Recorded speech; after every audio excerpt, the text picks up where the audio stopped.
Have you ever looked at your bank account at the end of the month and wondered if someone snuck in and stole half your money while you were sleeping? Or what if I told you that you could eat like royalty, or at least a very comfortable duke, on just $175 a month? Welcome, dear friends, to my living room. This is a place where we don't just talk about getting older. We talk about living well, even after 60, 70, and beyond. Before we go any further, I want to connect with you. I'd love to hear from you down in the comments. How many years young are you, and what part of the world are you calling home today? Whether you're watching from the United States, Canada, Australia, the United Kingdom, the Philippines, or somewhere else entirely, you are welcome here. More importantly, how is your health holding up right now? Please be completely honest, because we don't judge here. We just support each other. If you believe our later chapters should be defined by peace instead of isolation, and purpose instead of regret, please take a quick second to hit subscribe, like this video, and become part of our family. My name is Clara. I am 88 years old, and I live alone. Well, I'm alone if you don't count the neighborhood squirrels staring at me through the kitchen window every morning. Since my husband passed away 13 years ago, I have been living entirely on my own social security check. When you are suddenly cut down to a single fixed income, you have a choice. You can sit in your armchair and panic about the future, or you can become a brilliant tactician. I chose the latter. I've learned to be extremely deliberate with every single dollar that leaves my purse. I want to talk to you today about my budget, my eating habits, and how I managed to live a full, nourished life without feeling deprived. For one person, cooking just for myself, I get by on a grocery budget of between $150 and $175 maximum per month. I certainly didn't always live like this. For decades, I cooked for a crowded table. But after hitting my mid-80s, standing over a hot stove for 3 hours is no longer my idea of a good time. My son Joseph lives about 20 minutes away, and my daughter Susan visits a few times a year. When we get together now, I love to treat them to a nice lunch at a restaurant. That is exactly why I am so careful with my mundane expenses. I happily save my pennies on a Tuesday so I can be generous and treat my children on a Sunday. Let me start with the thing everyone always asks me about first: sweets. I don't have a massive sweet tooth myself, but occasionally, I really do need a little something to go with my afternoon tea. If I bought fresh, fancy pastries every week, I would be broke. So, here is my strategy. I go to the bakery aisle and I buy one large loaf of iced lemon pound cake. It is incredibly moist, and it costs exactly $5. When I get it home, I do not leave it sitting on the counter. If I leave it on the counter, it will whisper my name all afternoon. Instead, I take a sharp knife and I carefully slice that single cake into 16 thin, equal pieces. I wrap each slice individually in wax paper, put them into a large freezer bag, and put them away in the deep freeze. Every 3 or 4 days, right around 3 in the afternoon, I take out exactly one slice. I set it on a saucer, let it thaw for 20 minutes, and I have my perfect little treat. One $5 cake lasts me 2 solid months. Susan sometimes teases that I am cheap. I tell her I am financially resilient. Cheap is stealing packets of ketchup from the local diner. Resilient is knowing how to stretch a dollar until it groans. I even wash and reuse my heavy-duty freezer bags. I rinse them with hot, soapy water, dry them over wooden spoons on my dish rack, and fold them neatly into a drawer. Those bags cost real money, and I'd rather spend that money on a nice birthday gift for my grandson. Let's talk about the main event. Meat. Meat has gotten so outrageously expensive lately that looking at the price tags can give you heart palpitations. I buy in bulk. Once a month, Joseph brings his truck over, picks me up, and we go to the large warehouse grocery store. My absolute favorite meat is a good, old-fashioned beef chuck roast. I will buy a massive 4-pound roast. It costs a pretty penny up front, but you have to look at the long game. The morning after grocery day, when my energy is at its highest, I get out my heaviest cast iron pot. I cut that big roast into smaller chunks, trim off the excess fat, and I brown the meat right on the stove with a little flour, salt, and black pepper. Then, I pour in 2 large boxes of low-sodium beef broth, toss in a whole chopped onion, a bag of carrots, and some chopped celery. I put the lid on, and I let it simmer on the lowest possible heat for 4 hours. By the time it is done, the whole house smells like heaven. Here is the real secret. I do not eat it right away. The act of cooking takes all my energy for the day. I turn off the stove, and I let the pot sit on the back burner until it cools down completely. Once it is cool, I pull out my stack of small plastic soup containers. I portion that magnificent stew into about 14 separate containers right then and there. I keep 2 in the refrigerator and put 12 straight into the freezer. That means for the next 4 weeks, whenever I am too tired to cook, I have a gourmet, deeply healthy meal waiting for me. I just pop a container in the microwave, toast a single slice of whole wheat bread to dip in the rich gravy, and I am eating like an absolute queen with 0 effort. I do the exact same thing with boneless, skinless chicken thighs. I buy a large family pack, bake them all at once with a little paprika and garlic powder, and freeze them individually. Some days I will chop up a thawed chicken thigh and mix it with a 99-cent bag of frozen mixed vegetables. I will boil some water and drop in half a block of ramen noodles.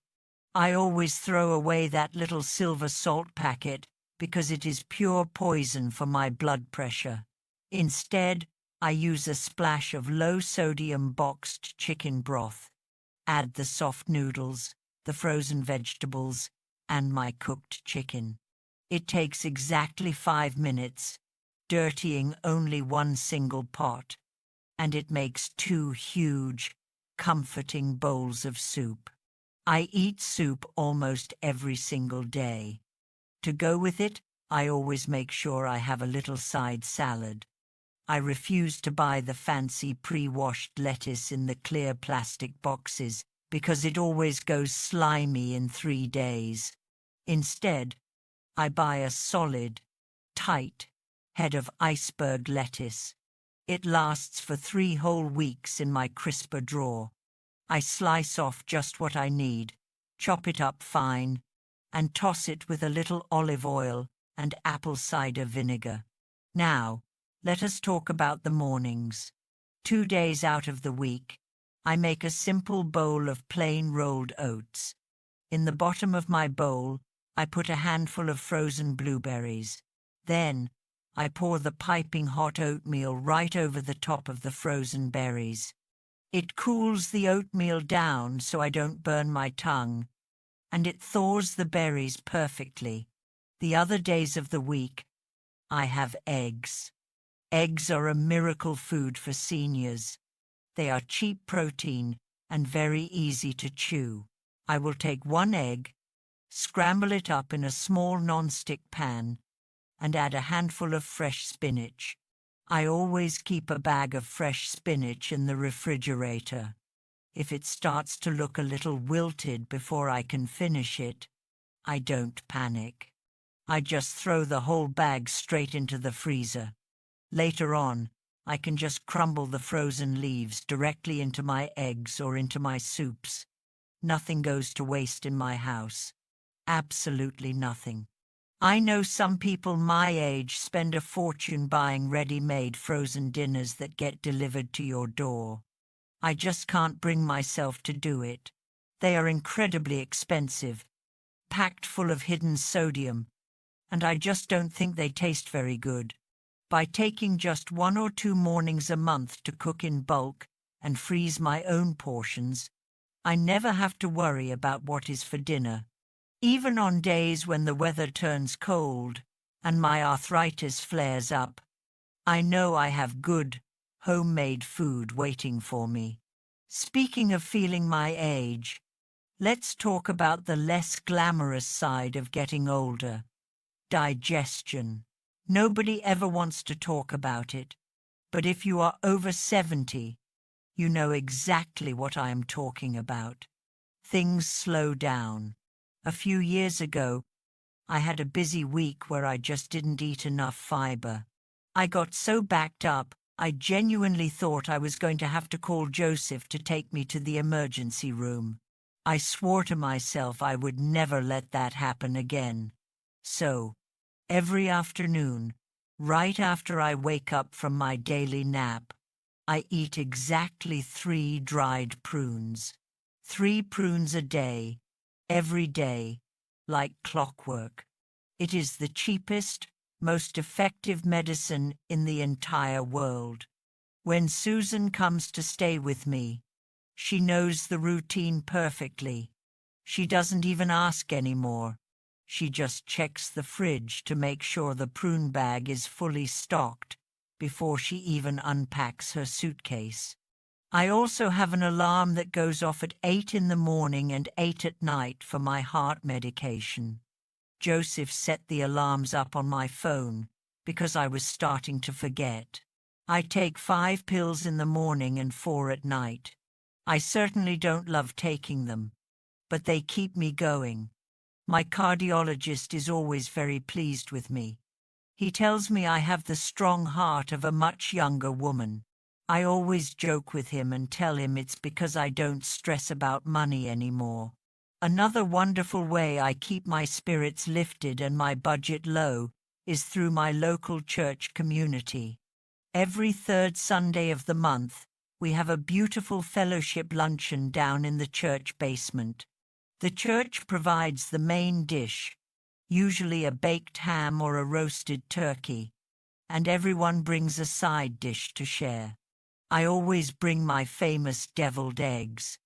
I can boil a dozen eggs on Saturday afternoon, peel them sitting down comfortably at my kitchen table, and mix up the filling.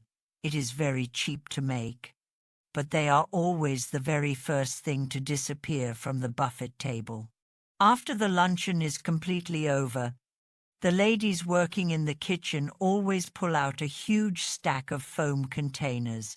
They practically beg people to take the leftovers home so they don't have to throw good food into the dumpster. I am always first in line. If there is extra ham left over, I will happily take 3 or 4 nice thick slices. I bring them home, cut them into small cubes, and freeze them in a small container. Those little ham cubes are absolute magic for throwing into my scrambled eggs in the morning, or dropping into a pot of navy beans later in the month to give it flavor.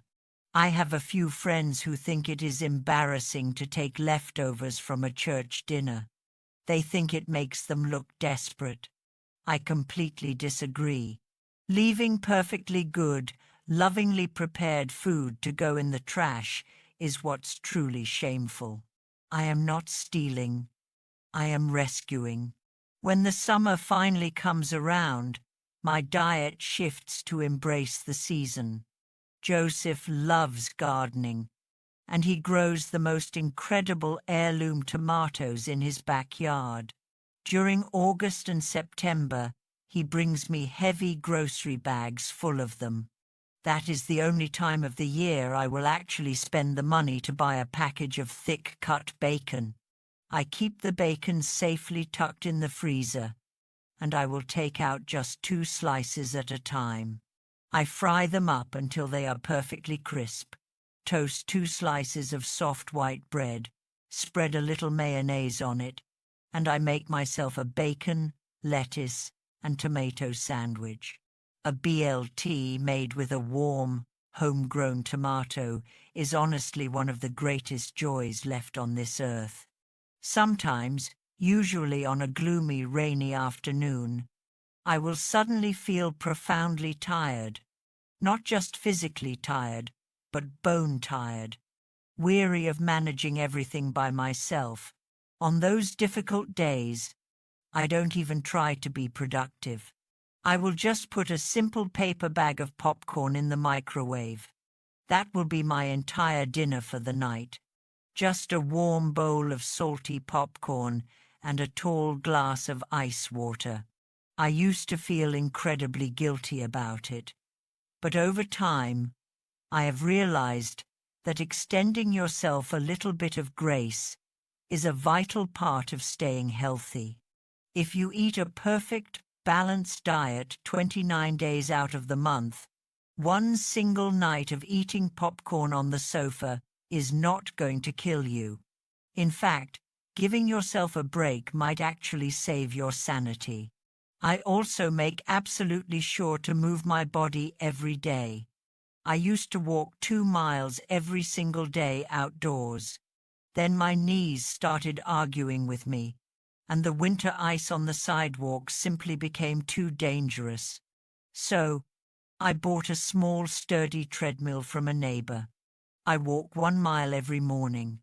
It takes me about 35 minutes now because I walk very slowly, but I get it done without fail.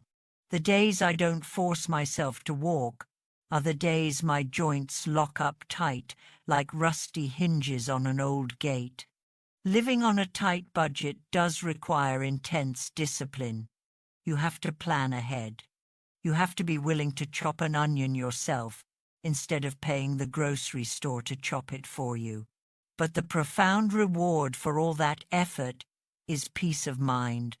I go to sleep every single night knowing exactly how much money is sitting in my checking account.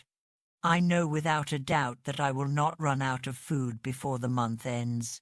I know that if my old car needs a small repair, or if I need to buy a birthday present for my grandson, I have a comfortable little cushion saved up.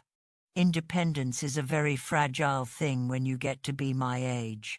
Doing these small things, browning the beef on a Tuesday morning, washing and saving the foil, slicing the pound cake to make it last. These are not acts of desperation. They are acts of preservation. They are exactly how I keep my hands firmly on the steering wheel of my own life. I want you to remember that a good, dignified life does not have to be an expensive life. True joy can be found in a perfectly ripe summer tomato, or in the quiet, deep satisfaction of looking into a fully stocked freezer that you prepared with your own 2 hands. It is about paying close attention to the small things and refusing to let anything go to waste. Thank you so much for letting me share my quiet little life with you today. It truly warms my heart to know you are out there listening. Please don't forget to tell me in the comments where you are from and how you are doing today. Until next time, be incredibly good to yourselves. Eat something nourishing today, and always remember that every new morning we get to wake up is a beautiful privilege.